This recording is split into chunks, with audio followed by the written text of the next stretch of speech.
இப்போ நம்ம ஸ்வீட் பொட்டேட்டோவில் ஒரு சூப் செய்ய போகிறோம். எப்படி செய்யலான்னு பார்க்கலாம். இதுக்கு ஃபஸ்ட்டு ஒரு பேனில் 1 டீஸ்பூன் பட்டர் சேர்த்துருக்கேன்.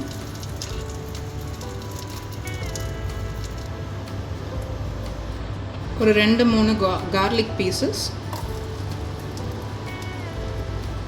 ஒரு ஆனியன்,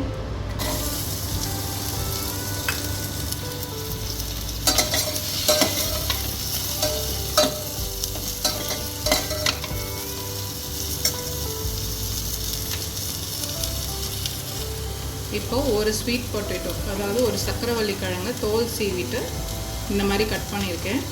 இதை நம்ம இதில் சேர்த்துக்கலாம்.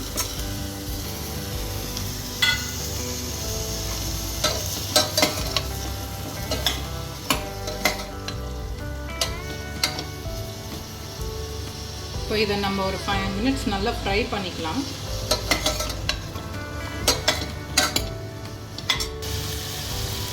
தேவையான அளவு சால்ட். இப்போ இதில் 2 கப் அளவுக்கு தண்ணி சேர்த்துக்கலாம்.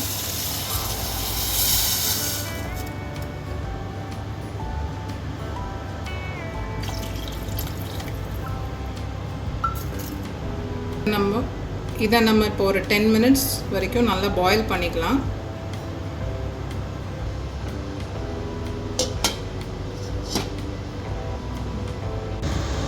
இப்போது இது 7 to 8 மினிட்ஸ்குள்ளேயே நல்லா கொதிச்சிருச்சு. ஸ்வீட் பொட்டேட்டோ நல்லா சாஃப்டாக வெந்துருச்சு. ஸ்டவ் ஆஃப் பண்ணிடுறேன். இது கூட இப்போ நான் வந்து ஒரு 20 பாதாம் சுடு தண்ணியில் 1/2 அன் ஹவர் ஊற வச்சு ஸ்கின் மட்டும் பீல் பண்ணி வச்சுருந்தேன். இதை ஆஃப் பண்ணிவிட்டு இதை சேர்த்துடலாம்.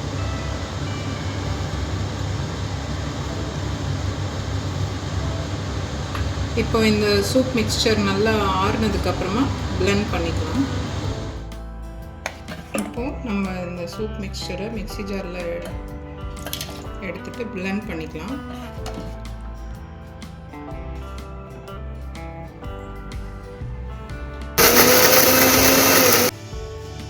இப்போ நம்ம பிளெண்ட் பண்ணியிருக்கிறத திரும்ப இந்த பேனில் ஆட் பண்ணிக்கிறேன்.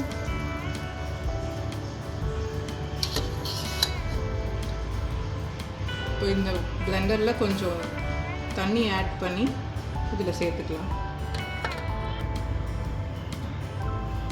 1 கப் அளவு தண்ணி இந்த பிளெண்டரில் சேர்த்து இப்போ அதையும் இந்த மிக்ஸ்சரில் சேர்த்துக்கலாம்.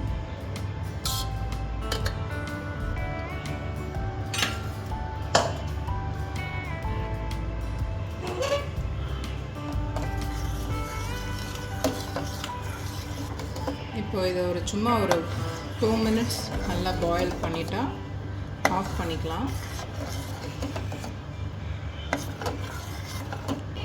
இப்போ இதில் கொஞ்சமாக பெப்பர் ஆட் பண்ணிக்கலாம்.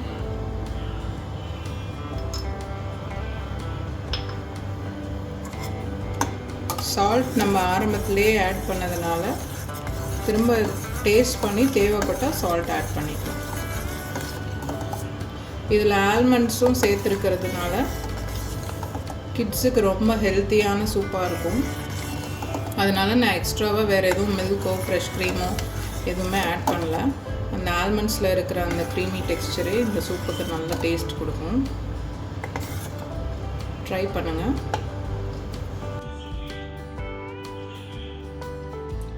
Tasty and rich sweet potato almond soup ready.